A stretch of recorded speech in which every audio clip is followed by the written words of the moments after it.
Da mənim diqqətimi çəkən nə idi? Siz fikir verirsinizsə, xüsusən xaricdə onun tənqidi ilə, yəni Azərbaycan hakimiyyətinin tənqidi ilə məşğul olanlara Azərbaycan hakimiyyətinin, prezident aparatının, İlham Əliyevin trolların dili ilə dediyi bir söz var. Belə hünərli adamlarsınız, gəlin Azərbaycanda danışın. Azərbaycanda bu sözləri deyin. Birincisi, Azərbaycanda o sözləri deyən adamlar var. Onlarla da necə davranılır, biz görürük.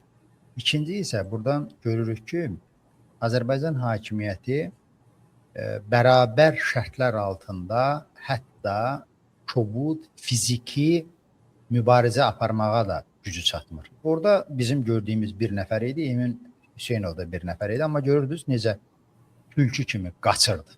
Hətta Eminin ona yönəldiyi təhqirlərə cavab verə bilmirdi. Bunlar nə istəyirlər? Bunlar siyasi səhnədə argumentlərlə, öz müxalifləri ilə, əleyhdarları ilə mübarizə apara bilmirlər.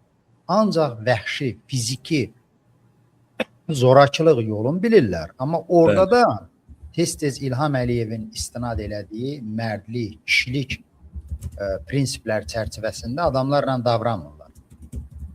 Polisdə, prokurorluqda, MTN-də, Bandadeldə bunlar saxladıqları adamları bilirsiniz necə işgəncə verir hörmət tamaşaçılar. Onların əllərin, qolların, bəzilərinin ağzını da bağlayıb, yəni veş kimi, meşok kimi, kisə kimi qoyurlar və döyürlər.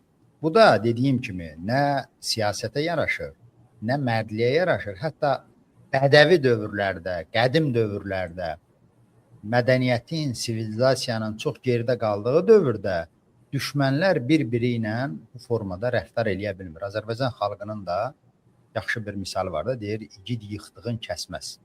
Yəni adam yıxılıbsa da ona zərbə vurmağın mənası yoxdur. Amma bunlar nə edir? Deyir ki, gəlin bura, sizi tutaq, əlinizi, qolunuzu bağlayaq, sizi döyək və xalq bizi qəhrəman kimi, igid kimi, mərd kimi göstərsin.